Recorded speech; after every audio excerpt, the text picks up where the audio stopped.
आप सभी को पुणे से परम पूजनीय बाबा जी के जन्म दिवस की बहुत बहुत बधाइयाँ, बहुत शुभकामनाएं। आज बाबा का जन्मदिन है और खूब मस्ती करेंगे।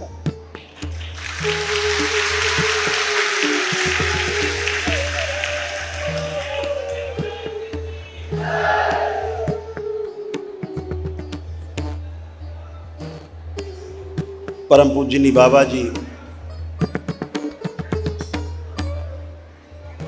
इस पृथ्वी पर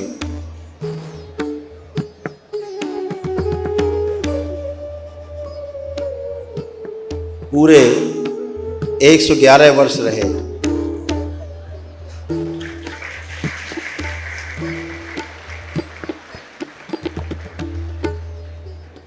शरीर एक माध्यम है,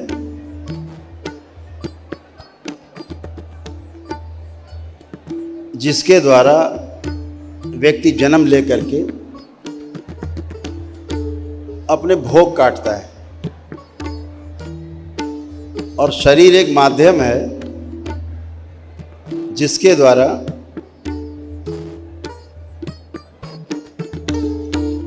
मनुष्य 84 लाख योनियों के जन्म मरण के बंधन से सदा सदा के लिए मुक्त हो सकता है।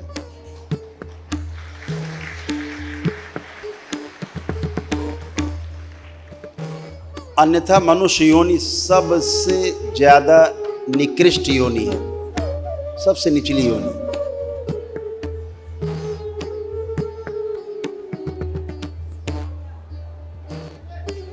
लेकिन एक ही मायने में केवल ये मनुष्य योनि सर्वश्रेष्ठ है कि मनुष्य योनि अगर मिलती है आपको,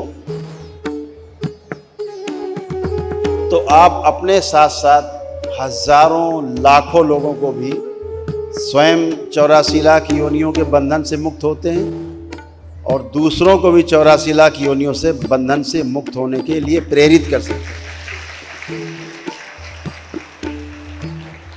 केवल एक ही मामले में सर्वश्रेष्ठ है।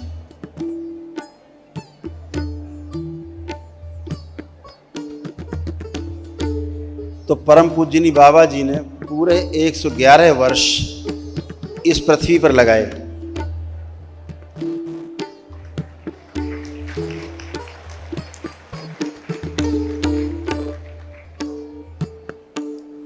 और फिर महासमाधि ली।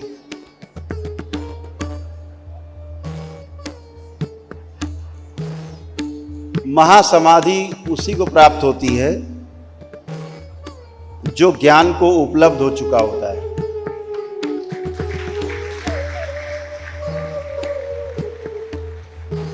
ज्ञान को उपलब्ध होने के लिए कई मार्ग हैं। उनमें से जो सबसे ज्यादा सर्वश्रेष्ठ मार्ग है वह है तंत्र का मार्ग है।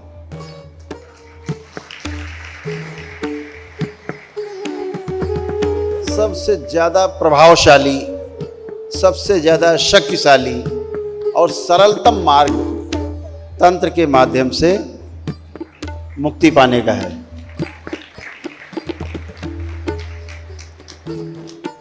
बाकी तो लोग भटकते रहते।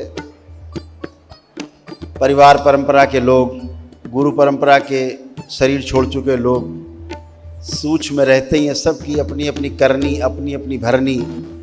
लेकिन जब परिवार परंपरा में रहते हैं तो पितृ समस्या करते हैं आपके आगे, और जब गुरु परंपरा में चले जाते हैं तो गुरु परंपरा में जो गुरुओं को कष्ट रहे, जो शिष्यों को कष्ट रहे, शामिल रहे उसमें, वो आपको होने लगते हैं कष्ट, और आप पार नहीं पा पाते। जैसे वो अंधकार में शरीर छोड़ के गए हैं अज्ञानता में, वैसे ही आपको भी अंधकार में अपना शरीर छोड़ने के लिए विवश होना पड़ता है। आप मजबूर हैं, चाहे आप 24 घंटे तपस्या में बैठे रहें तब भी मजबूर हैं। आप नहीं करने देते आपको ये तपस्या साधना तब। और इतने शानदार पितृ होते हैं कि आपको ऐसा एस्ट्रल प्रोजेक्शन करेंगे कि आपको लगेगा कि आप भगवान बुद्ध से भी आगे चले गए, उससे भी ज़्यादा ध्यान साधना में आप आगे गए। लेकिन ऐसा होता नहीं है। दरबार दिन भर देखता है किस तरह से लोग अटके हुए हैं, फंसे हुए हैं। तो एक ही रास्ता है, एक ही साधन है तंत्र। तंत्र का अर्थ है व्यवस्था। व्यवस्था में जीने से सुख, व्यवस्था को समझ करके जीने में सुख, और समझ में जी करके यह सुख निरंतर हो सकता है। और इसी से आप सुख से शांति, शांति से फिर आगे बढ़ेंगे तो संतोष, फिर आनंद, फिर परम आनंद की प्राप्ति होती है और अब ज्ञान को उपलब्ध होते हैं और 84 लाख योनियों के बंधन से सदा सदा के लिए मुक्त